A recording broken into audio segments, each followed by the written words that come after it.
This is the Hyundai Tucson. The Tucson is the third SUV from the Korean car maker in India after the Santa Fe and the very popular Creta. Now, we've seen the Tucson earlier in our country as well, but that was the first generation which didn't really do well at that time when it came. We've missed the second generation, and now the Tucson in its third generation is looking much better and bigger and more feature-rich than before.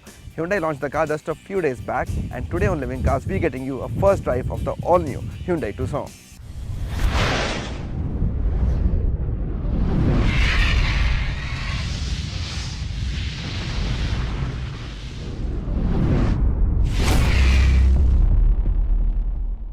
There's only one car maker in India that can boast of a successful portfolio of cars that range from 3 lakh to 30 lakh rupees. India's second largest car maker Hyundai is churning out popular cars one after another, the last one being the luxury sedan Elantra. The only missing link was a car that would start at around 19 to 20 lakh rupees, and the Tucson almost perfectly fills that vacant spot. India missed out on the second generation, but the third generation has now knocked on our doors. Now this is a car that has proven its mettle around the world. It's sold in more than 160 countries, that practically means the entire globe. It has already sold 4.5 million units worldwide, and need we say more? India is a country that loves its SUVs. Recent sales records show that SUVs are the largest selling passenger car segment in the country and also the fastest growing. That it comes from a reliable car maker like Hyundai only enhances the appeal of the car. Now we all know about the famed fluidic design philosophy of Hyundai, which has worked really well for its cars in India. The Tucson also carries forward that philosophy really well. We're calling it the fluidic 2.0, which we saw on the Elantra as well. Works really well on the Tucson also. So what Hyundai is trying to do here is trying to combine some style to a lot of muscle, which is very important for an SUV, especially in our country. And some of the features that really stand out for me on this car, especially on the front, of course, the big grille with a lot of chrome, dual barrel headlamps, and even the fog lamps get LED DRLs, and even towards the rear of the car what you get is LED tail lamps as well as twin exhausts. And all these things come together to give you a very aggressive and appealing image of the car.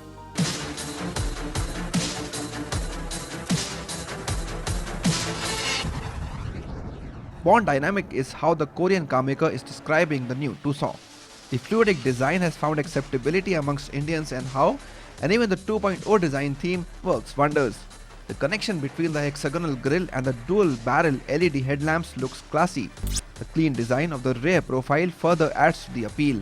It's certainly not as rugged as some would like it to be, but the design philosophy doesn't subscribe to that.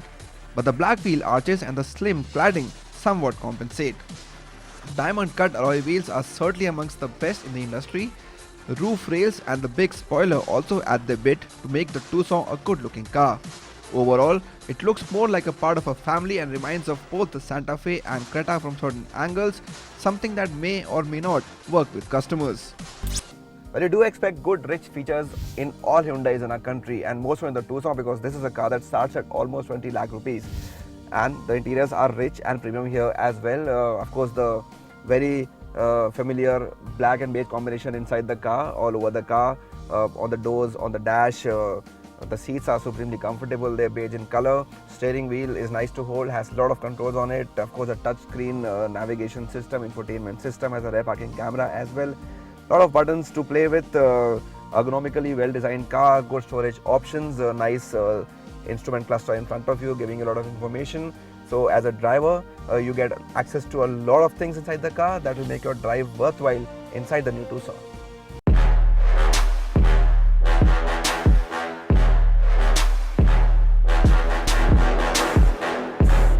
There are many first-in-class features inside, which include a hands-free, smart-powered tailgate and electric parking brake. There may be some enthusiasts who may miss a conventional handbrake, but largely will suit most customers. The 8-inch HD touchscreen audio-video navigation system comes with voice recognition and can be synced to both Apple CarPlay as well as Android Auto. The driver's seat can be adjusted electronically in 10 different ways, and the rear seat can also be reclined. Now when you look at the Tucson from outside, it doesn't look like a very big, humongous SUV. It looks pretty compact, and you may have your doubts about the space inside the car. But that's the advantage you have when you have only 5 seats and not 7 seats inside the car. So you can play around with more space, have more space for the second row as well, and which is the case in the Tucson as well. It could have done with a little more space according to me, but it's still very adequate for an SUV of this size and segment, and especially this nicely designed back of the front seats where the legs fit in quite nicely despite the lesser leg space for me here. The seats are comfortable as they were on the front row, and there's a center armrest as well as individual AC vents for the rear seat passengers as well, which you see in most of the Hyundai cars, even in lesser segments as well. There's a 60-40 split on the second row, and the middle passenger gets roof-mounted seat belt, which is a well thought of decision. And while the car gets cruise controls, it misses out on paddle shifters and sunroof.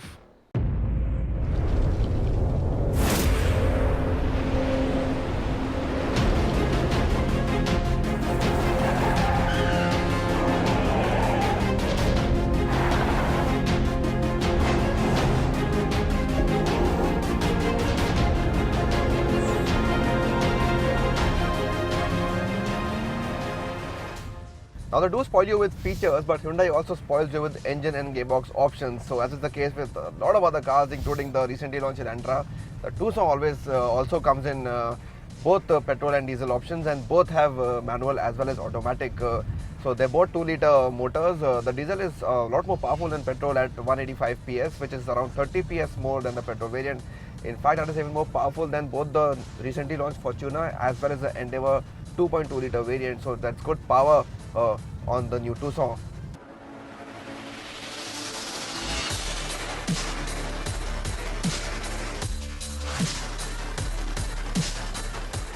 What greatly impresses is what Hyundai has done with NVH levels on the Tucson, and even the diesel powertrain is quieter when compared to a few other SUVs. There's minimum sound that creeps inside the cabin, which works very well for the SUV. Mileage figures are what you expect in a car of this segment.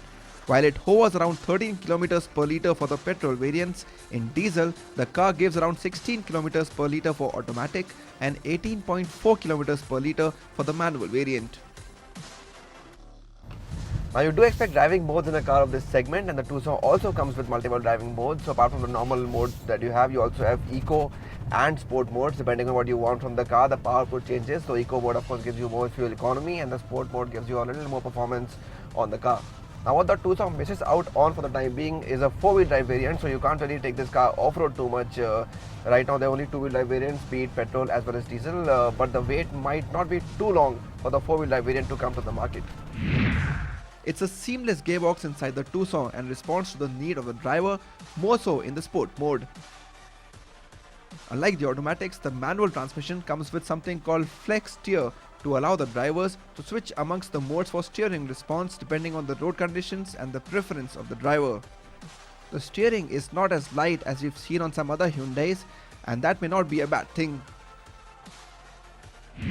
The Tucson comes with a lot of features to aid the driver within you, and some of these features are even first in class. So of course there's the hill climb assist, which is there in other cars in the segment as well, but some other first in class features include downhill brake assist, where if you're going down, the brakes come to your assistance and you can take a steep downward angle very comfortably, as well as something called an auto hold, which is haven't seen on the segment earlier. Good safety features also bode well, and these include ABS and EBD along with traction control as standard, along with 6 airbags for the top variant. In fact, brakes inspire a lot of confidence and ensure a peaceful ride on the Tucson. It's also one of the few cars sold in India that comes with a 5-star Euro NCAP rating. A large credit for that goes to the use of advanced high-strength steels in the body structure that provide good rigidity. What will also impress you on the new Tucson is its ride quality. It's taken to the bumps and the bad roads quite well today on our drive in Chandigarh, as well as small bits in Punjab as well as Himachal Pradesh.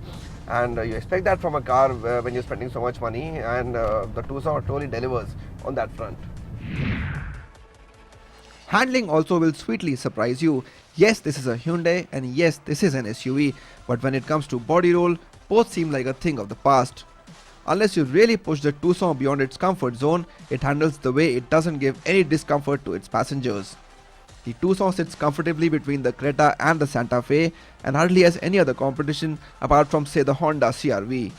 It starts at 19 lakh rupees ex-showroom Delhi and goes up to 25 lakhs for the top diesel GLS variant.